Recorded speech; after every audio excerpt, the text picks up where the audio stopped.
Hey guys, this is Eric Conover from Nerdy Geek Talk, source of all your nerdy geeky needs. Here with episode 26, I believe. Yes, 26 of Holocron Herald. Joining me today is not Luke, is not John, but is in fact Miguel. Miguel, how are you? Doing really well. It's fine. Tuesday morning. That's when we're recording. Yep. It's not the usual recording time. We usually record this and Mandalore Mandate back to back Tuesday nights, but things got crazy, so we had to reschedule, and then by chance, Luke's internet is dead at the last minute, and John is also busy at the last minute, but we will have both of them on for Mandalore Mandate, hopefully, which should go up right before or after this, depending on when we actually get to record that, but there will be one this week, if there already hasn't been one, because usually that goes up before this. But we have exciting stuff to talk about this week. The 3 episodes we are breaking down this week are Holocron Heist, Cargo of Doom, and Children of the Force. Now, this is actually the first story arc, the first 3 episodes of Season 2 of the Clone Wars. Now, we go in chronological order, so technically, we still have a couple episodes of Season 1. There's only one I can think of. There may be more than one episode of Season 1 left.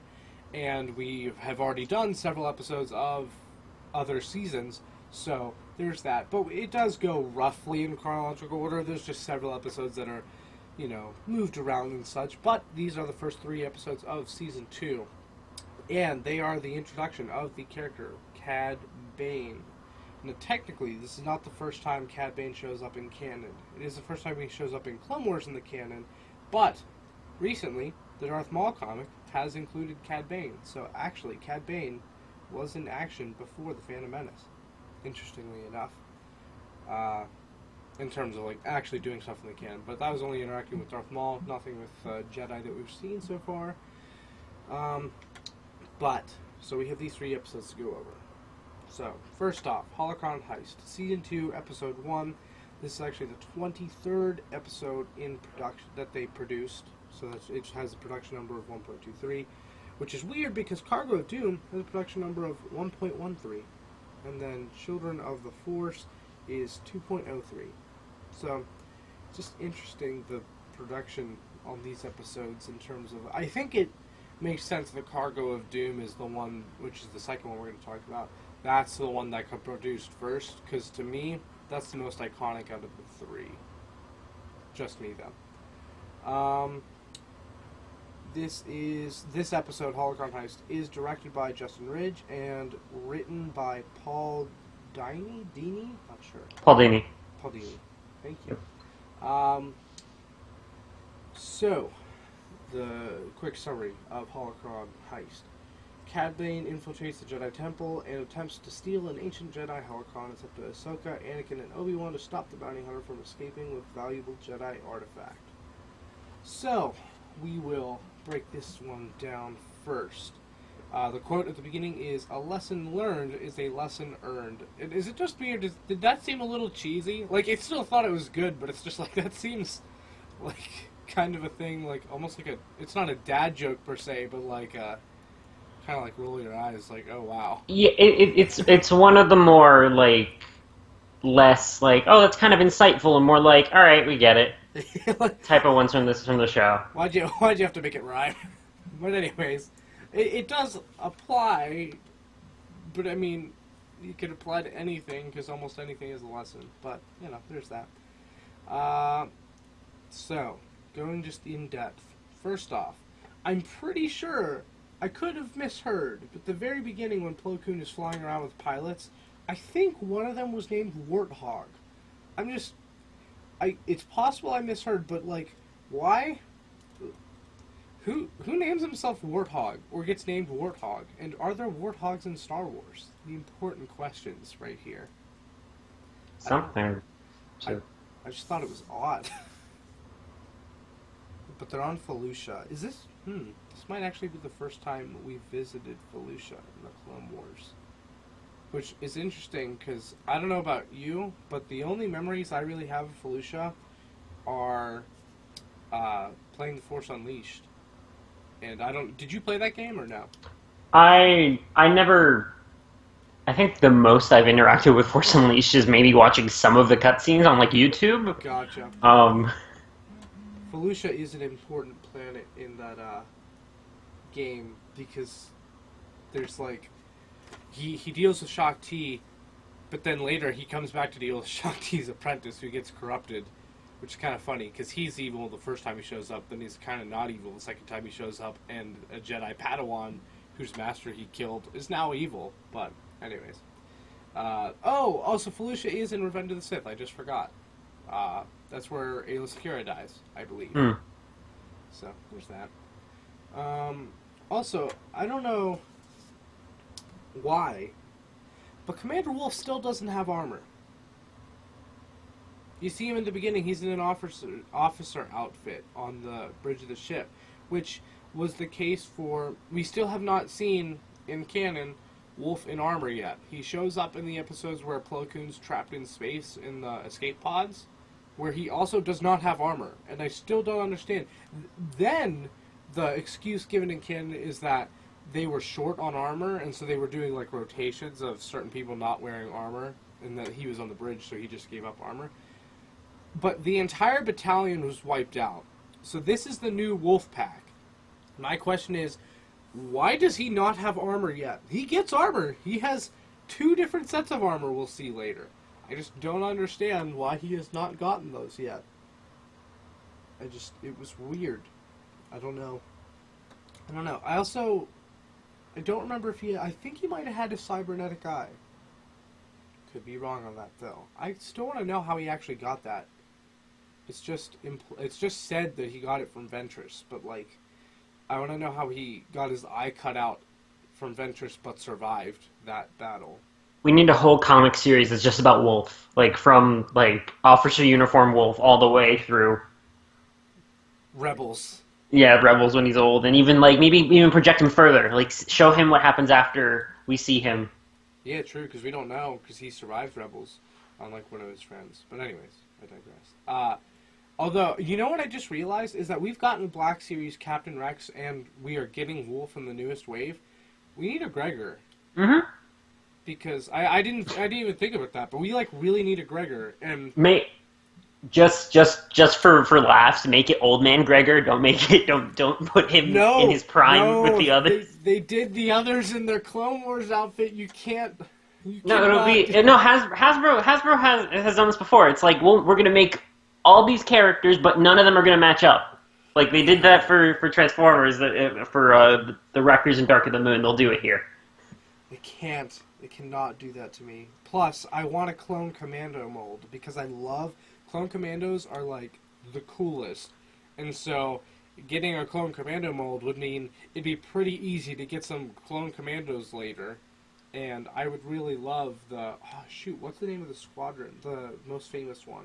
Do you know what I'm talking about? I wouldn't know off the top of my head. It's Boss, Sev. Like, Boss is the orange one. I think Sev is the... I don't know. There's a orange, green. I think he's Fixer. I think Sev's the red one. Who has, like, almost looks like he has just blood splattered all over him, even though it's not. It's paint. And then, I can't remember. It's like the heavy trooper one who's black and yellow. But they're really, really cool. They show up once in the Clone Wars, actually. So they are canon. But Clone Commandos are some of the coolest designs, and Gregor is one of those Clone Commandos. So, just saying, we do need that. Even though Wolf, at this moment, does not have armor still. Okay, if not Old Man Gregor, do the sort of civilian getup he had when he debuts before he dons his armor. He's a cook, I think, when he debuts. Something like that, yeah. He helps in the diner. It's really funny. Oh gosh, did you know that the droid squadron in that episode was actually planned to be reused later in the series? Hmm. It's in the. I'll have to send you this list of the canceled Clone Wars stuff. That is one of the story arcs apparently. All right. But yeah, which I thought was odd. Anyways, next thing I have is that. At the beginning, when Ahsoka is fending off the droids to the one spot, she says the tinnies are on the run, which I did not realize that they called them tinnies very often, and it was just odd. I was just like, wait, what'd she say? But anyways, I love Anakin's response whenever Obi-Wan's like, "You need to leave," and she's like, "No, Anakin taught me never to run, and I'm winning." And then Obi-Wan tells Anakin, like, "She's not leaving, like, we need to leave." And Anakin responds with, "Well, is she winning?" It was like that perfectly just captures their relationship. And then next we have Ahsoka refuses to leave because she's like, I'm winning. So they put their ships in front of them, which is insanely dangerous. Don't put your ships in between two people shooting each other. Like, not two people, two, armies shooting each other. Yeah, trying to pick them up. Just don't do that.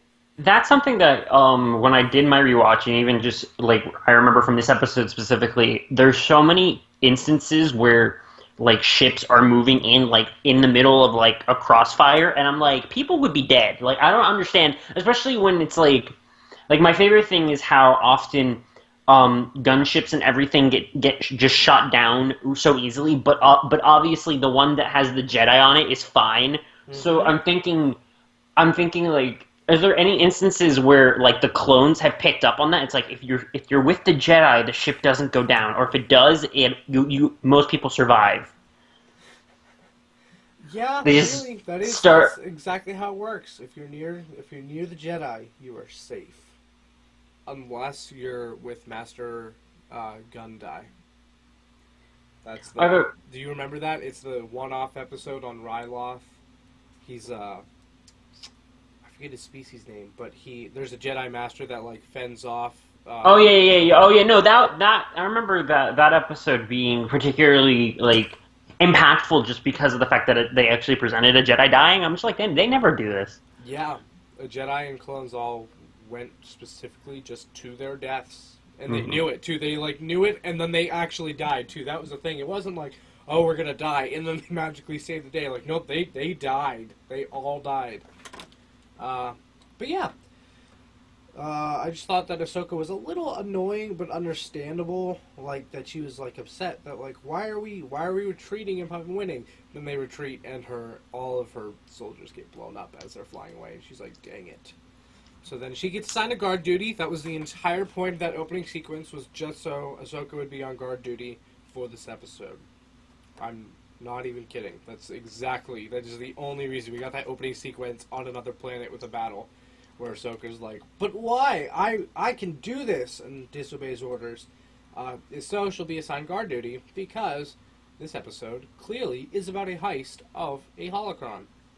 Then we get our first appearance of Joe Castanew, which is interesting, because due to the Vader comics, she actually became somewhat of a important figure post Order 66. Only for a little bit, but it's just interesting to see her here not being much of a threat at all. Actually, she gets taken down, like, super duper easily. It's kind of pathetic. Which, she is an old lady librarian, so I mean, I wouldn't expect her to be a fighter, but she fights later in canon, so I'm just pointing that out, that as she gets older, apparently she gets feistier, because she's not very feisty here. Then I have guard duty and all. Oh wait, I already explained that. Then my next question is, they specifically say only Jedi Council members are allowed in to see the holocrons. Why? And also, if that's the case, why can any Jedi unlock a holocron? Like, are they taught to do that, or is that just something they know how to do naturally? But, like, why? I don't know. I'm just confused on why only Jedi Masters can go in the holocron vault, yet any Jedi can unlock a holocron. It just seems weird to me. I don't know.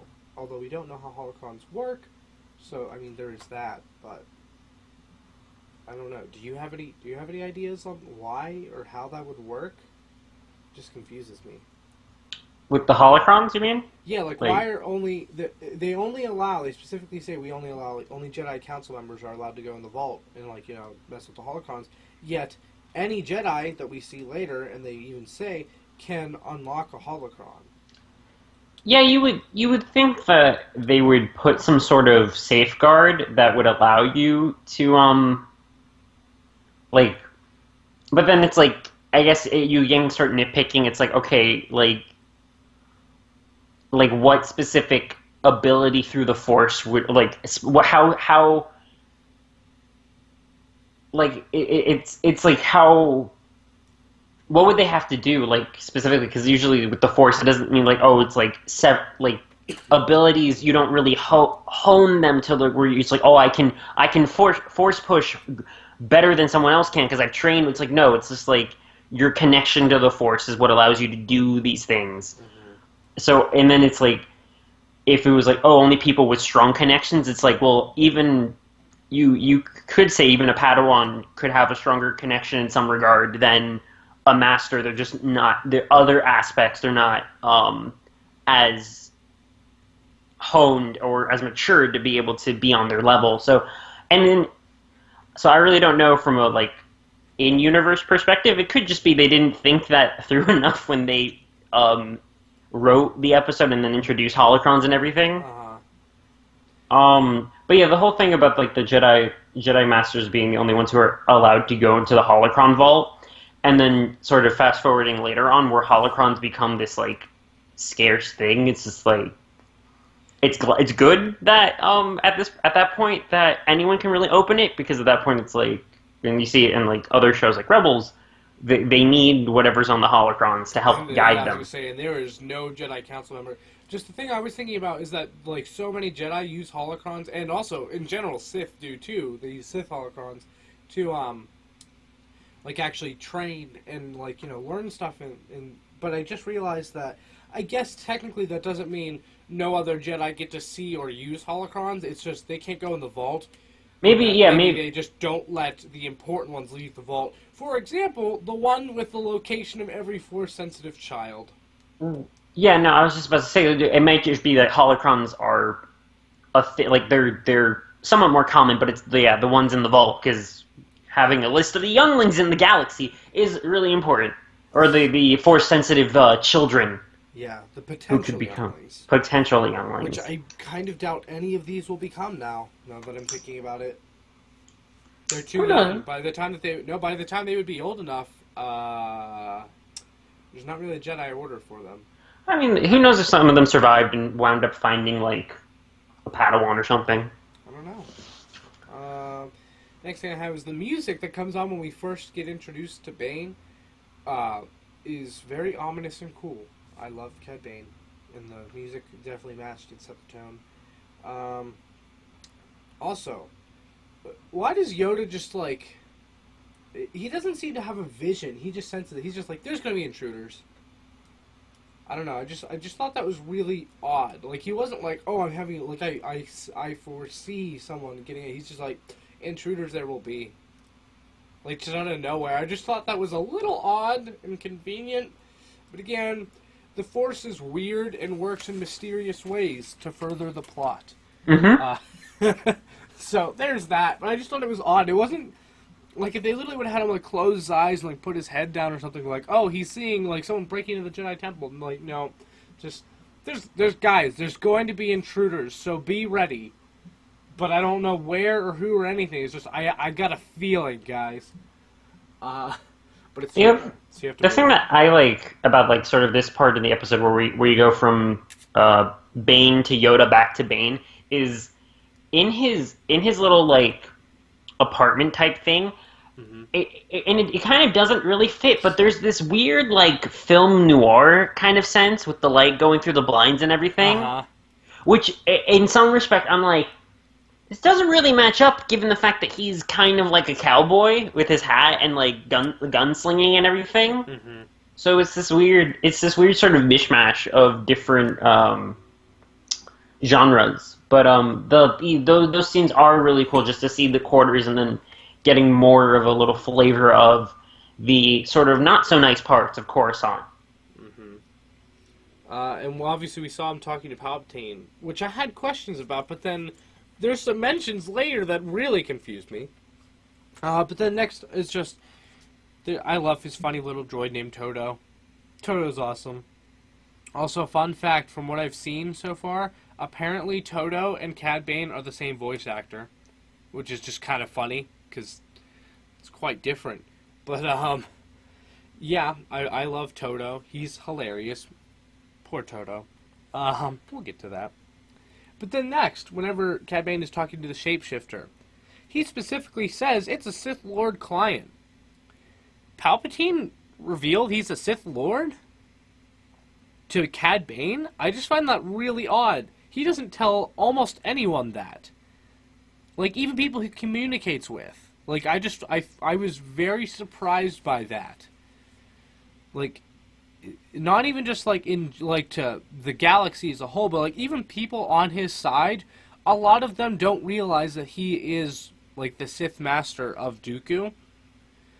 But apparently he told Cad Bane. Not that Cad Bane's a bad, like, I would say, like, oh yeah, don't trust Cad Bane. Like, he can't keep a secret. Like, obviously, if you pay him, he'll keep a secret. But I just found that very odd that it's like, oh, he revealed his identity to a bounty hunter?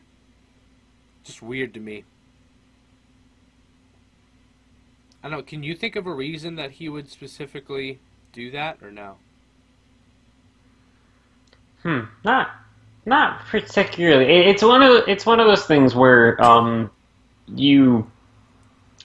there's the understanding that Palpatine was very secretive and everything, and then sort of pushing this, like, throughout the series, you see that the Jedi aren't really sure if Dooku is the Jedi. I mean, the Jedi. The Sith like master in the master apprentice relationship, or if he's so not knowing who the true Sith Lord is and who the apprentice is, seeing that now Palpatine's just like, I'm Dooku's master or whatever. It's like, all right, like, you should probably be a bit more careful. You've been so careful this long, and you're weaving many webs. Anything that someone can use against you. Like, even General Grievous didn't know for a while. So I just find it odd that he would tell someone like Cad Bane, who's a loose cannon. Like, he's not on his side. And everyone is aware of that, including He's him. hired help. Yeah, so it's just odd. And then he gives the list of everything Palpatine's supplied him, which is a map and a security chip. And then this doesn't really matter because it's not a big deal, but I'm just curious because he was mentioning it right after he said the things that Palpatine gave him. There's the body of the dead Jedi, who's like Master Innocence, I think. Which sounds like innocence, so Cad Bane killed the Jedi's innocence. But anyways, my question is, like, do you think Palpatine supplied the dead Jedi body, or Cad Bane killed him? It really doesn't matter. I'm just curious which you would guess, like which you assumed.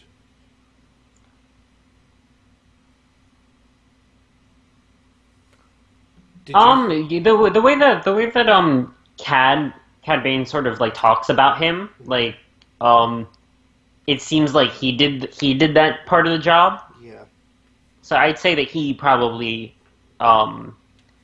either did it or had some sort of involvement in it. I don't know that Palpatine just, like, shipped him a body.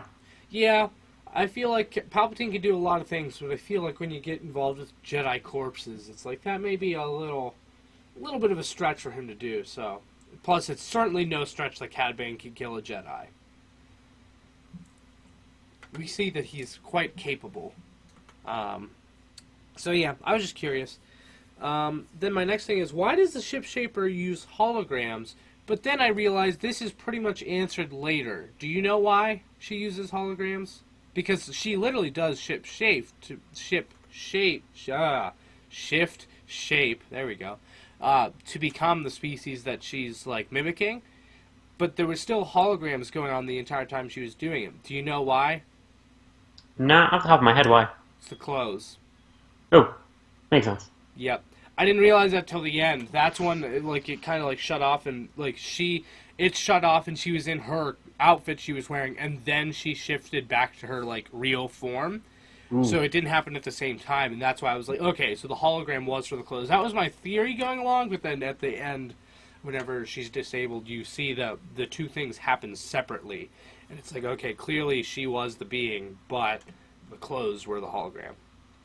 So I was just like, that would be a little fishy if you looked at someone and it's like, oh, what? A hologram thing? Just like, like the little waves in them, like, just went across their clothes. I was just like, that'd be fishy. But then explains why she had to do that. Next thing I have is, why did Yoda alert Ahsoka and not Jocasta Nu? That made no sense. Why would you alert the Padawan in there and not like, oh, Master Librarian, there is an intruder somewhere in here. We need you to keep an eye out. It's like, hey, Padawan, there's an intruder somewhere. And it's Yoda. It's not like it was Anakin. It was Yoda. Odd. It would have made a lot more sense if it was like Yoda saying that to everyone, and then Anakin is the one who calms Ahsoka. Well, see, if they had done that, and then Jocasta Nu just kind of like went off and kind of dealt with things. In the end, it's just like, so what did Ahsoka learn? It's like, I messed up in the mission. Like I couldn't save the library. It's just like I think I want to say, I could be wrong. I think Jocasta Nu was already taken out at that point. So I feel like it would have made more sense to be like, we can't contact Jocasta Nu, then and then tell Ahsoka that, but they didn't. He specifically did not say like we lost contact with the main person there. He's just like, by the way, keep an eye out. It was just like, I feel like you could have written that a little bit better. Either have Anakin be the one that tells her, just because like it's a general thing, like, oh, there's probably an intruder somewhere. Like maybe we should tell her. Like Anakin would be the one to tell her. Or if it was Yoda, it's like, okay, we can't contact Jocasta Nu. Who else is down there? Like, we need to tell someone. So, I don't know. Just a little weird. And then the next thing I have is, that shapeshifter used the lightsaber for a little while. Like, actually contended with Ahsoka. I was just surprised by that. It's just very uncommon for someone who's not a Force wielder to actually contend with a Force wielder in a lightsaber battle. Granted, you could tell that the techniques she was using wasn't, like, official. Like, it wasn't an actual lightsaber style. Like, she was just swinging and stuff. But it's still, like, Ahsoka is a trained Jedi Padawan. I feel like she should have been able to beat her in lightsaber combat. She didn't. She force-pushed her into a box to win the battle. Like, she fought with the lightsaber for a while. Now, when it's, like, Cad Bane, I understand. But in all fairness, we don't know this bounty hunter's abilities. Like, maybe this bounty hunter really is, like, amazing in hand-to-hand combat. So that could make sense, but we just don't know. So I just thought that was interesting that this person was able to contend. And again, that is a Padawan, not a master. So it is different, but I was just surprised that she actually contended in lightsaber combat. And then my next question is, did you find it odd that they were obsessed with the communication center getting attacked?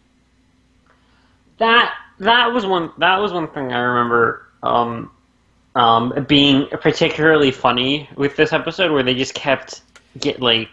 Communication center. It is worrying about the communication center. Meanwhile, all this ruckus is happening in the library. Mm-hmm. And it's pretty much only by like chance that they figure out, oh wait, no, it's the library. Yeah, because even when they figure out, like, oh, they're going to the library through the shaft, they're like, because it's next to the communications center. And then, but I think it does raise a good point that they mentioned in a later episode that, like, this is an internal Jedi affair, that they probably assumed that, like, hey, we're at war, this is a military attack to, like, take out our communications. Like, I guess that kind of makes sense, but I still feel like that at a certain point, you have to consider, like, could they be after something else? Like, maybe we should just send people to where they're going and not everyone meet at the communication center. I'm just saying. Yeah, it's like as the temple's probably filled with rare, powerful, and important Jedi artifacts, but their main concerns are, we need to make sure the Wi-Fi is good. Like, we can't we can't have our Wi-Fi down. Like, we need to be able to send out email. Yeah, which I just thought was odd. Like, I mean, I guess it is a reasonable thing to assume that, but it's just like, you should have some second thoughts. And then we get to poor Toto's death. I'll miss Toto. I liked Toto. Poor Toto. Anyways, he blows up. And then my question is, why did Cad Bane only take one holocron? Now, the reason is because he was hired to, but, like, I feel like Sidious should have been like, hey, you know how, like, you have that bag on your side? Just put a bunch of holocrons in there. Like, you know, like, why only take one if I think to his point, or to his credit, just thinking sort of like he was hired to do a specific thing. He's gonna just make sure he does that specific thing and does it well, not like either deviate no, or. I don't even mean him. Oh, Like, well, I mean, I'm not placing the blame on Cad. Like, it makes sense that he was just like, I was hired for this Holocron, that's what I'm getting. Like, from the perspective of Sidious, why not get several so they're not sure, so they think that you either want all that stuff, or they're not sure which one you really want, like, you know what I mean? Because they would have been a lot less focused on stopping him getting the younglings if they thought there was an entire, a plate of options that he could be going for. You know what I mean? No, that's certainly true. Like, why not throw him off the trail? Throw him off the trail, but you're being like, all right, is he going for the force-sensitive children? Is he going for like a cache of kyber crystals, or like this other stuff? Like, just be like, okay, no, we know where he's going. Let's follow him. Yeah, it's just like he just took the one, which I just thought that was odd, like that they didn't even consider taking multiple. But hey, it's okay. Also, I just realized that Coruscant really needs to install more Cad Bane proof security, because this is not, as mentioned. Well, actually, I think we mentioned this before the episode. Cad Bane's only a handful of episodes, but another one of those episodes is him breaking into the Senate. Which is also, like, the two major places of Coruscant he breaks into successfully. I'm just saying. I feel like you should really, like, protect yourself from Cad Bane. Just saying. And then, so next episode, Cargo of Doom, second episode in this 3-part arc, which aired October 2nd of 2009.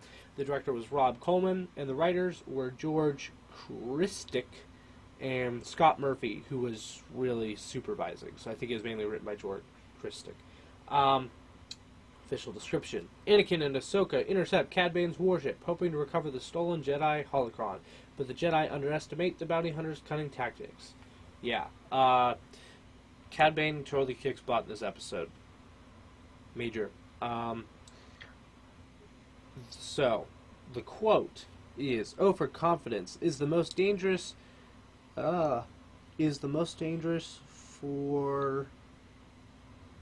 form of carelessness. My handwriting is terrible. You know it's bad when I can barely read it. Also, I just realized that it's on the wiki page I have right in front of me that I read all that other information off of, so I couldn't put it there. But, the quote says moral. Moral said that. I think it's supposed to mean it's the moral of the story. Yep, moral of the story, which, to be fair, is actually really... Like, this is one that kind of carries through up until the end of the episode, like... Mm-hmm. No, yeah, this one definitely applies, and it doesn't sound like a rhyme, so I'm all for it. But yeah, this is one of the ones that I feel like is the most... one of the more iconic episodes with Cad Bane, specifically the fight in the middle. But we'll get to that. So starting off, oh my god, a droid just it is implied that a droid just walked up to a clone and snapped his neck that they were talking to over a hologram. I don't know if you caught that or not. At the very beginning, when they're talking to a clone who's on the outpost, because their engagement with Cad Bane is in space because he already got to the outpost and then he's leaving when they catch him. There's a clone and, like, several droids, like, come up on him as he's, like, trying to tell them, like, hey, you know, we failed, like, we're sorry, like, they're coming, you know, all that. And the droids are, like, getting on him and stuff like that. He's shooting them off. And then a droid comes up behind him and, like, grabs his head and, like, slightly moves. And then the recording cuts out and just, like, God, the implication is that a battle droid just snapped that clone's neck. Like, jeez. But, hey, that's the Clone Wars. Lots of really, really heavily implied dark violence, and then also some dark violence on screen.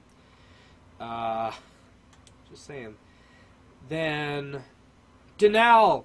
We get to see Denal! Oh my god, I love Denal. Do you know who Denal is? He's the most underrated clone ever. He's the one with, like, it looks like he has tears, almost. The stripes, the blue down his eyes. I don't remember him, I'm sorry. Wow. You make me sad. He's, like, my favorite. Well, no, we've established this across the network, that you have an unhealthy obsession with clones and cloning technology. No, yeah, but, like, Denal is specifically my favorite clone. Like, he's the most underrated clone ever. He's basically present for all the big moments in the Clone Wars. Up until now, because he's the clone that Cad Bane kills and takes his armor. Which makes me sad. Spoilers. But we get to see Denal alive beginning of this episode. It's a good sight because it makes me happy. The next thing I have is that I had to listen to this a couple times and I still can't tell. It really, really sounds like Rex calls the walkers AT-ATs, which they are not. They are not AT-ATs. They are ATTEs. I am almost certain that they wrote that line wrong. It's possible I'm mishearing it, but I literally went back and listened to it multiple times. I am almost certain that Rex calls them AT-ATs, which they are not AT-ATs. They are very different. They are ATTEs. That is what they use in the Clone Wars, those tanks. But he also specifically calls them an AT-AT and a walker, which again, wrong AT name, it's ATTE, but he specifically says, you clones, go in that AT-AT. You clones, go in that walker. Which, I don't know if you knew this, but Dave Filoni specifically commented multiple times that he actually tries to take every term like that Star Wars fans use and talk about and like use them in the show. Not only call them, like in Rebels is when he specifically said it in the interview, like he doesn't only call them AT-ATs or AT-ATs or walkers. He specifically has characters say all the different versions so that way no one feels like they're wrong in real life. But also, it makes sense because realistically, everyone wouldn't all agree on everyone would have different pronunciations for it. So it makes sense that some people in Universe would call them AT-ATs, walkers, or AT-ATs, you know? Yeah, like different pronunciations, different things. Like, you're not always going to be like, I'm going to say the thing that it's called, so it's like it's because ultimately, in some respect, it's like to sell toys. So it's like I'm going to make sure I call it the same thing every single time because eventually it's just like we get it. Yeah. Like that's what it's called. That's what you want us to buy the merch. Like we get it. But yeah, Dave Filoni specifically does that so that everyone can be right. And then even just with that whole sequence about the walkers, that was one thing that I remember a lot from this episode is just the ingenious usage of them in space, which I don't remember. Does it happen more than once? Yep, it actually happened in one of the episodes we covered before. All right. Where they use them differently, but still in space. He put them in a asteroid field. Okay, yeah, I remember that one. So, yeah, it was just very interesting to see that he did it again, and Admiral Yularen is very much not a fan of it. So, there's that. The next thing is, we get to see a Jedi tortured to death. I can't remember his name. Thought I had written down. It might be for the next episode that I have it written down. Bola Rapal? Yes, Bola Rapal. Yep. I couldn't remember his name. Yeah, we get to see him die. Cad Bane tortures him to death. It's nothing like super, super brutal, but it's like, for the little kids that are watching the show, that is an alien getting tortured to death on screen, and then clearly being dead. They poke him several times with shock sticks, and he's dead. So I'm just saying, I was like, ooh, Cad Bane's no joke. Yeah, you get that. Then the next thing I noticed is, Cad Bane has a Magna Guard with him, which may not seem like a big deal, but Magna Guards they're Grievous's thing. Like, Magna Guards are specifically for Grievous, and the only other time that I can think of as right now that we see Magna Guards without Grievous is with Dooku. So I just thought it was interesting that there was a Magna Guard with Cad Bane. Now, it is a droid, so they can't be mass-produced. Like, it's not a super big deal. It's just an interesting thing to note that they're mainly for Grievous, but only ever seen with Dooku. But apparently Cad Bane got one, so... Which, interestingly enough, Cad Bane also does have a modified Magna Guard Starfighter. Like, that is his ship. So, yeah, just interesting thing to note there. The next thing is, Jedi love cutting off Vulture Droid's toes. The Ahsoka and Anakin were just cutting off their toes. Not like cutting off their legs or anything. It was just like the very bottom. It's just like, let's cut off their toes. It was just really weird. I don't know why they did that. It could have just slashed at, like, even their own eye level. They would have been, like, more of their leg, like, where clearly, like, they would fall over being incapacitated. No, they just kept cutting off, like, little bits of their toes. I'm just like, that's really weird. Newt Gunray sucks. Just pointing that out. He's, like, trying to... He's just like, Cad Bane, Give me information and then just die or whatever. I don't care. Like, doesn't matter. They go out of their way to make Newt Gunray a very unlikable character in the Clone Wars. So, every little chance they get, they make him look bad. And then I love droids saying dumb things. Like, one of the droids was like, I hate this job right before he died, I'm pretty sure. So, that was funny. And then there's the droid who's like, don't shoot me whenever they storm the bridge. He's like, don't shoot me. He's the commander. They shoot the droid next to him because he's the commander. And then he's like, oh, I guess I'm the commander now. And then they shoot him. Just like, droids are smart. But not battle droids. I don't know about you, but I actually find the battle droids very funny. Do you find battle droid humor funny or no? No, the battle droids are some of the like unsung heroes of the show. So funny. They're just the quips, the thing, and then the one thing that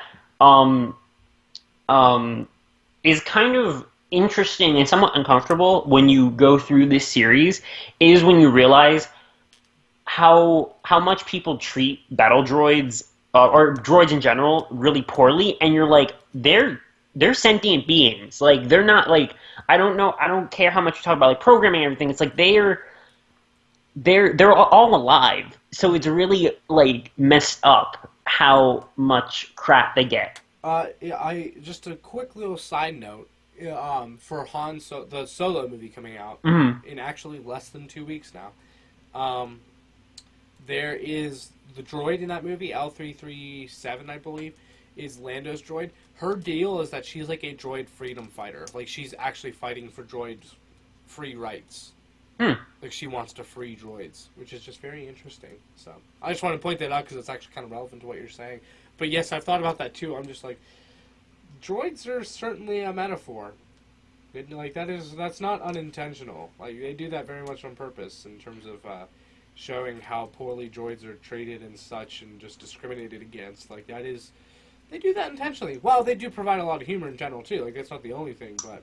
Well, no, but it's one of those things that you see how funny they are and everything, and then you see how poorly they're treated. Yeah, it's a theme in Star Wars though. Like, literally ever since the first movie, because they're not allowed in the bar. So yeah. No, yeah, it's been for the entire franchise, and then this series takes it a step further with the clones too, and they sort of talk about that more. Yeah.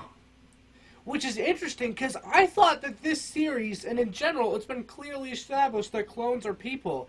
And then I was actually talking to someone in real life, like, just yesterday, and they're like, oh yeah, they're just, like, biological droids. Oh, okay. Like, did you even, like, what? What?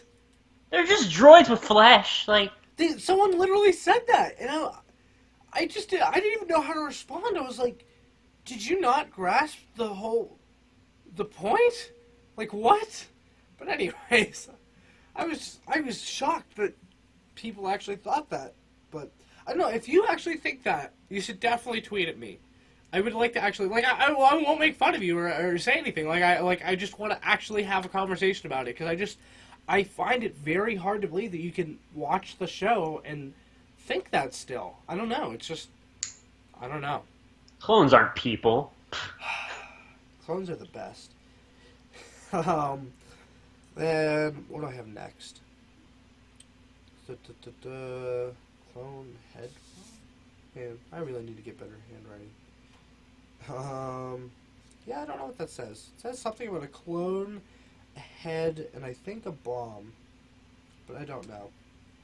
But anyways, next thing is...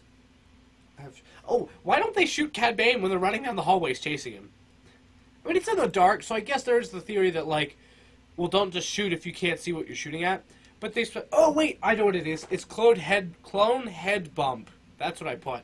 Captain Rex bumps his head, which just reminded me of the Death Star, when the stormtroopers are walking through the one hallway and one of them hits their head on the door as it's going up.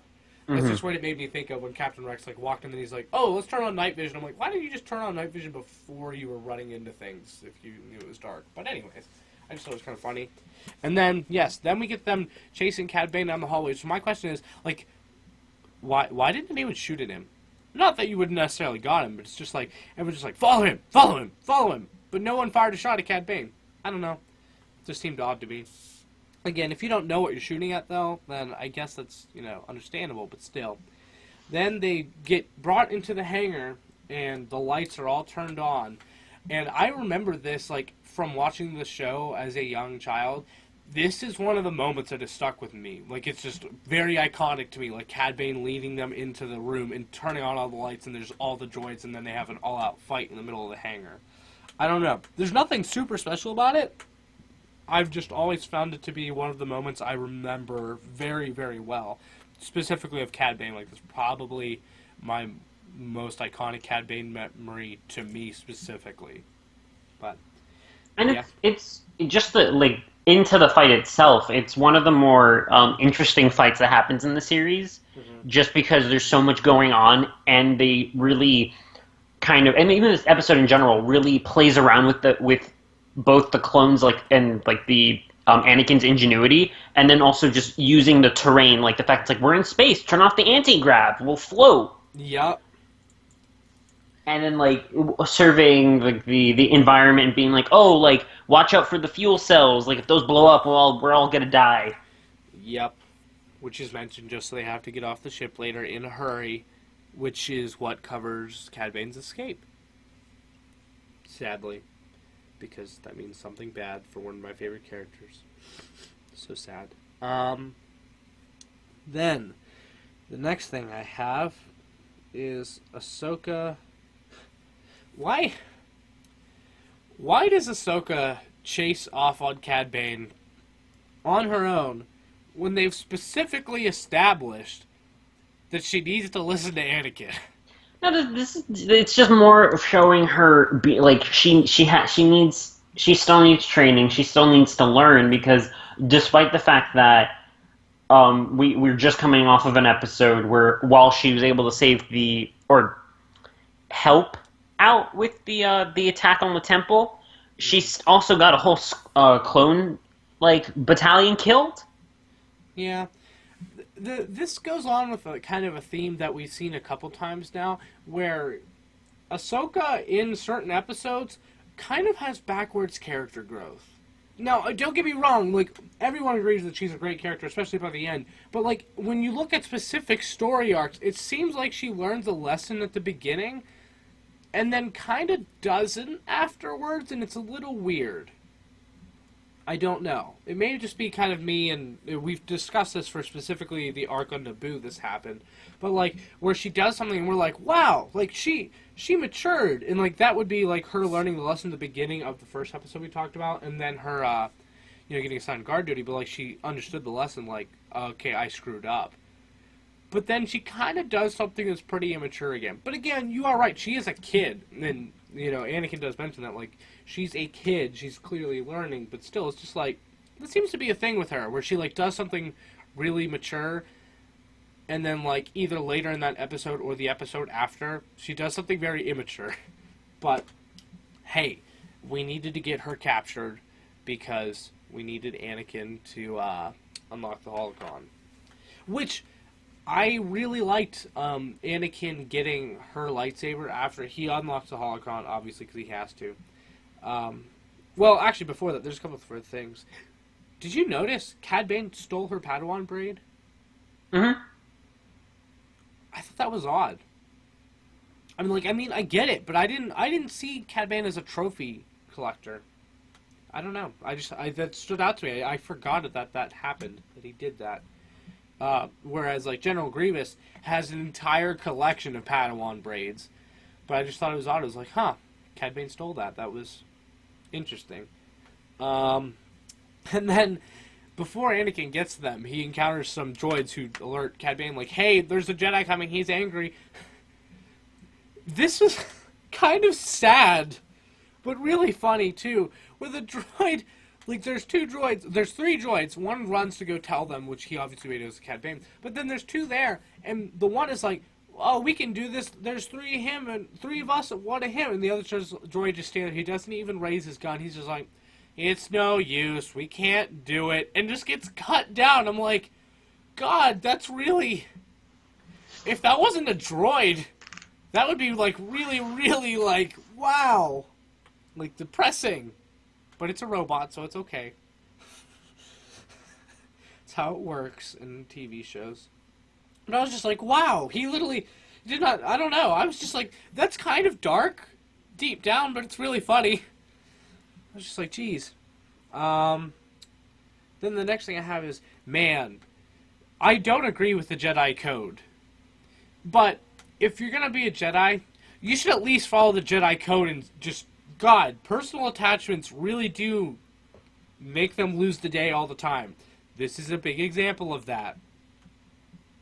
Which I get, like, he needs to save his Padawan, but still, it's like, do you put several thousand children's lives at stake? Or Ahsoka's life at stake? If you don't have personal attachments, clearly you know which one to pick. I'm just saying. Now, again, I don't agree with the Jedi Code. I'm actually very much like, I agree with the Sith Code more than, objectively, not like in terms of their deeds, but the codes themselves. I agree with the Sith Code more than I agree with the Jedi Code. But that's a topic for a whole other podcast, a whole other day. But I don't know, do you feel the same about that? Or, like, I understand what Anakin's doing, but still at the same time, it's just like, this is the whole reason you're not supposed to have attachments. I mean, it's sort of just, like, it's Anakin's whole character flaw. It's that he's this all-powerful Jedi and everything, but with the how attached he gets to those around him, given his upbringing and everything, he ends up putting himself into these situations, and then it's like it's since we know we're introduced to Anakin post him already, like, sort of being affected very negatively by these character flaws. It's showing us time and time again, it's like his one weakness is that he cares, which is kind of messed up when you think about it, as like that's the weakness that he shows as a Jedi, the fact that he cares maybe a bit too much about those around him. That's why I don't like the Jedi. But yeah, I agree. It's messed up, and it is something that we see a lot with him. It's just, jeez, I hate that so much. But we do see that with other Jedi, like, pretty commonly, that this happens a lot. It's just, God, like, if I hate the rules, but follow your own rules, jeez. What else do I have? Then we get Denal is sent off to stop Cad Bane. It's the last time we ever see Denal. And then, are all Jedi trained to do this? Oh, the holocrons. We already discussed that a bunch in the last episode. I mean, the last Clone Wars episode. Obviously, this episode. And then we get, at the very end, that Denal, it appears as if Denal has killed Cad Bane, and they pick up Denal, and they say, did you get the holocron? And he says, no, sir. Which my question is, these Jedi, and clones especially, spend so much time with clones surrounding them. I feel like you should be able to tell when someone's doing a clone imposter voice. You can tell that it's Cad Bane attempting to sound like a clone, and he does a good job, but still it's like, it is not, I don't know. It's just like, would you be fooled if someone was trying to sound like your brother? I feel like it's your brother, you should know. You know what I mean? Yeah, yeah, I don't know. I don't know why they didn't get tipped off, even from the slight. Maybe no one paid attention to now. They just didn't like him. They're like, no, they can tune out whenever he says. Denal's the best, though, and they were asking if he was okay. But, like, he specifically doesn't talk much in the next episode on purpose, because he can't, obviously. But I'm still just like, I find it odd that they would not notice. And so, I don't know. But, last but not least, we have Episode 3 of Season 2, Children of the Force, which, as mentioned, was production number 2.03, aired October 9th, 2009. The director was Brian Callen O'Connell. Writers were Henry Gilroy and Wendy Mericle. Timeline is 22 BBY before the Battle of Yavin. And slight for summary, which is one sentence. is Darth Sidious has a new dark assignment. Kidnap 4 sensitive children from across the galaxy and bring them to Mustafar. Good episode. The quote, to kick this off, is, "The first step to correcting a mistake is patience." I don't know. I guess... Does that apply? I honestly don't know because this episode is very very forgettable. It is. Not a lot happens. Yeah, I was going to say, the only thing I really remember very well from this episode are 2 moments. One is Cad Bane getting interrogated. The other is Cad Bane pretending to be a Jedi. That's it. Not even much of those 2 things. But I did break this down. So first thing I have is we get to see Cad Bane without a hat. Just pointing that out. Hatless Cad Bane is kind of funny because Anakin punches off his helmet as he makes his escape, and we find out that Denal is dead and my life is ruined. God, I love Denal. It makes me sad. I love Cad Bane, but I hate that he killed my favorite clone. Anyways, next thing I have is convenient visions. Oh yeah, I'm very confused on how did they just see the younglings? They just reached out. They were like, okay, he's gonna go kidnap children of the 4, like our children. So we need to find out where he's going. Let's all just meditate and magically see the location of every single, like, youngling he's going to get. As mentioned, the Force works in mysterious ways to further the plot.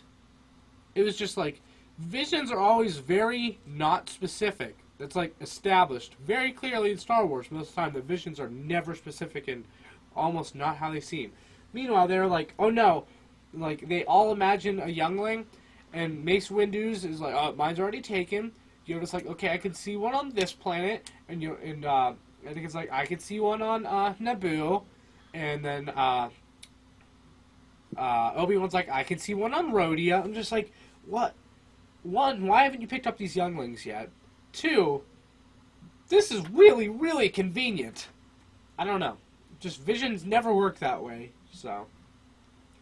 And then the next thing is, whenever Obi-Wan goes to Rhodia to get one of the younglings, and Cad Bane is there, Cad Bane has already taken the child.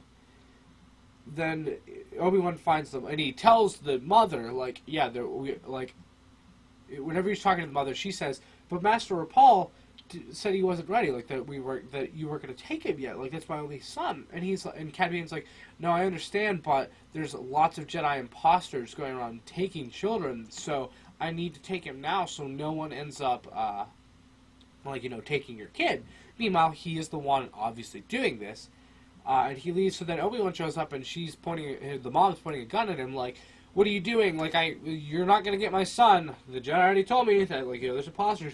And Obi-Wan's like, what are you talking about? Where's your kid? Jedi don't carry guns. Which I was like, Cad Bane did clearly have guns, actually, whenever he showed up. Because he showed up in a robe and everything. I'm just like, so it's just odd that you would say that. I mean, I understand Obi-Wan would know about the robe, but I still don't understand why the mom would be like, oh my god, you're right. Because she didn't see his guns. He was wearing a robe. So, just saying. It was a little weird. My question is, why was Master Rapal waiting to take that kid? They specifically talk about, in the movies, how you have to take them super duper young. Like, why? I don't know. I guess maybe they have to be old enough to, like, walk, and we never see these kids walk on their own, so maybe? I don't know, though. I really thought that they took them just as soon as they found them. And I also thought it was interesting that Master Rapal was specifically used, like, they mentioned him, whereas he is the Jedi who was killed by Cad Bane. The real reason is because he's Rhodian, and they are Rhodian, and that just made it easier that would be the Jedi that would find them. Although, again, if Jedi don't have ties to their homeland, why would it matter if it was Rapal? But, anyways, just a small little thing I noticed. Then the next thing is, Ahsoka specifically says, let me take the lead on this when talking to Anakin because they're trying to prevent the next kidnapping on Naboo. like, I have a score to settle. I'm just like, why? And Anakin's like, oh yeah, that's fine. Why would you let her take the lead on fighting a guy who overpowered her pretty quickly and caused this entire situation? I don't know. Like, the only thing I could think of is like, oh, you want to even the score, which is essentially revenge. And it's like, but that's specifically not the Jedi way, and she already screwed up. Like, I'm just saying, it doesn't make that much sense. Also, baby Gungans are actually pretty cute. I'm not gonna lie. I was like, oh, look at that cute little baby Gungan. And then the next thing, we get to the interrogation, which I find, this is one of, actually, another moment I remember of Cad Bane relatively well. I remember almost nothing from the episode. I rewatched it, and I remember almost nothing else, except this part, which is, I found interesting, I didn't remember this before, is that the Jedi specifically say that, like, he must be more afraid of whoever he's working for them than Jedi. I honestly don't think Cad Bane's afraid of the Jedi. But this did raise the question. Do you think Cad Bane is fearful of Sidious?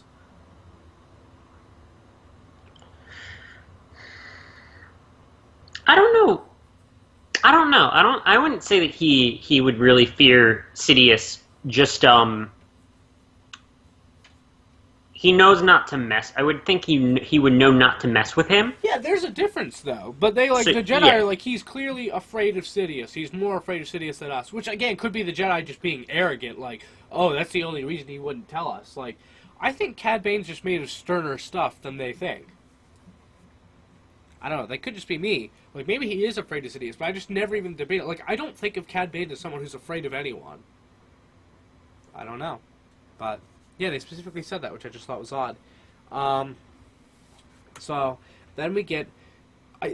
this is questionable, where the Jedi are like, okay, if all four of us tried to mind... Like, clearly we can't mind trick him, but if all four of us mind trick him at once, we'll either get him to tell us, or it'll make him go totally insane and break his mind. Let's do it! Aren't you supposed to be the good guys who are like, no, that's an irresponsible thing to do? I get that you really don't have many options, but still, it's like, I don't know. I feel like that was pretty gray. That was a pretty big gray area that they just decided really quickly on, like, yeah, let's just do it. And neither of which happens. Cad Bane resists, which is honestly very impressive. That he resisted Anakin, Obi-Wan, and Mace Windu all at once. This goes to show, if you were not aware of this, everything that Cad Bane has in his arsenal is specifically designed to counteract Jedi. Well, actually Force users, not Jedi, because one of the iconic things in his design is his breathing tubes. Do you know why he has those breathing tubes? Cad Bane? Yeah. No. It's Why? so he can't get Force choked. Ooh. That's exactly why he has those. That's interesting. Yeah. So that's not necessarily a Jedi thing, which I find very I mean, Anakin does do it several times in the series, but, like, it's not necessarily a Jedi thing, so, like, I just find it interesting that he prepared for even that, which, not that, you know, Force users are the only thing you could use breathing tubes against, but, like, it is specifically mentioned in several places that that is exactly why he has those breathing tubes, is to counteract Force chokes.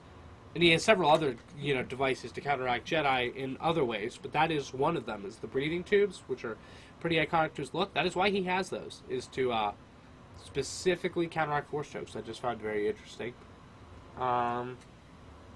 Then we get Anakin reporting to the Chancellor because they need to solidify his relationship with Palpatine to make his turn more believable later. Pretty much it. Also, Palpatine was literally wearing the outfit that he wears in Revenge of the Sith when the whole turn happens. Just pointing that out. Yeah, I just thought that was interesting. And then he specifically says, Anakin to Palpatine, he's just like, yeah, I don't think this is the bounty hunter's plan, and I don't think it's Dooku's either, but I don't know who. Why do you think that? I think the real reason he thinks that is because they wanted to write it in, so it's just like, it's actually the guy standing right next to him. But, like, what reason does he have to think it's not Dooku? There's no reason to think that's not Dooku. I don't know. Unless they're still refusing to believe that Dooku is evil, but Anakin himself has been clearly shown up until this point to have several encounters with Dooku where he does not think there's any good in Dooku. Like, he clearly has wanted Dooku to die several times up until now. So, I'm just putting that out there. There's really no reason for him to not suspect Dooku. Then the next thing is, the procedure they want to do on the Force babies is slave conditioning, which, geez. I guess Palpatine's like, if my plan doesn't work out with young Annie to become Darth Vader, you just have a bunch of slaves. That'd be cool. Yeah, that was the one thing where I remember I was thinking, I was like, wait, yeah, he wanted them to undergo surgery. I just can't remember what for. Yeah, okay, slave condition. That's what they specifically mentioned. Because they talk about the surgery later, but they only mention it once, and it's really quick. He says slave conditioning. I'm just like, jeez. But in all honesty, why not just abduct them as a child and then just train them in the ways of the Sith? Like, that Darth Maul was almost a slave. Like, Darth Maul was intensely loyal. Well, I mean, he says it's like it's less. He wants to have assassins and not so much. And it may be like the most present assassin we have is Ventress, and maybe at this point he's seen that Ventress is kind of volatile. Like, eventually, as you'll see later on in the series, he sort of tells Dooku, "Yeah, no, get rid of her." Yeah, he doesn't care for Ventress. So controlling them as best as he can to prevent them from becoming competitors later on, I think, is smart on his part. Saying that basically probably lobotomizing and brainwashing children is smart. But yeah, it's crazy.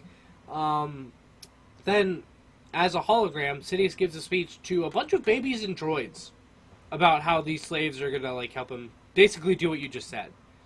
So I'm just like, why did he just give a speech to babies and droids? Just saying. This is a little weird. It's mainly because they wanted to give him like an evil plan, like ha ha ha ha ha, like I'm going to rule the galaxy and I'm evil. But it was just weird that he's delivering it to babies and babies and robots. Just like, okay. And the next thing I have is Mace Windu and Obi-Wan are taking Cad Bane to the place where he says the holocron is. He's thinking at the holocron. They only brought Cody.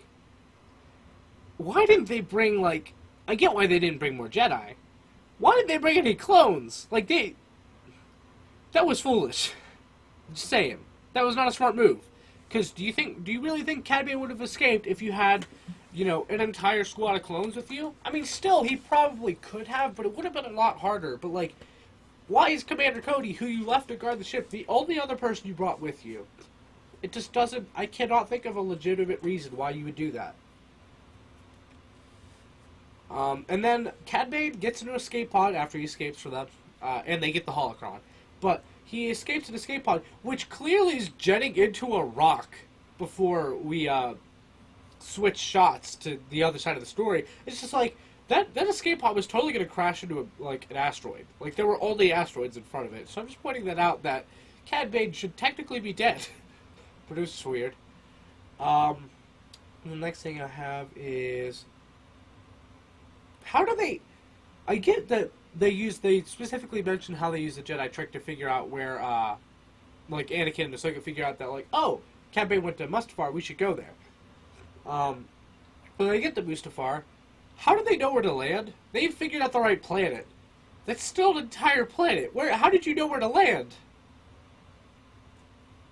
Did they sense the babies? Or the dark side? Because a bit later they mentioned, I said something, I don't feel good. And the kid's like, that's the dark side.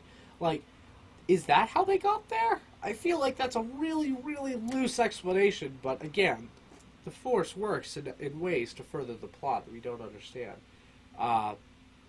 I don't know, though, because they never even outright say that that's how they knew where to land. All they knew was the right planet, so...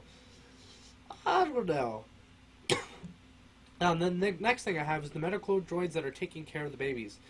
They grab the babies, they're getting ready to escape, and then the Jedi break in. So, what would you do when the door is open, and the Jedi are walking towards the other side of the room? No, not escape with the babies. Your one job. It's take on Jedi Knights. I don't know. I just thought that was foolish. Then obviously it's pretty easy. And at the very end, they say, when they have the holocron recovered, and they save the babies, obviously. the Jedi Council's like, yeah, so everything's okay, like, we messed up, but hey, we have, and Bane escaped, but we have the holocron of the children, and there's no evidence that the holocron was copied. My question is, how do you know that? But again, that's a technology thing. There could totally be ways that you could tell, like, oh, the holocron was copied.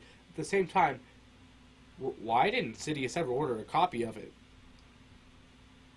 I guess maybe it was really hard to copy a holocron or something like that, but still, I feel like you should attempt it. I don't know. But, yeah. Neither do I.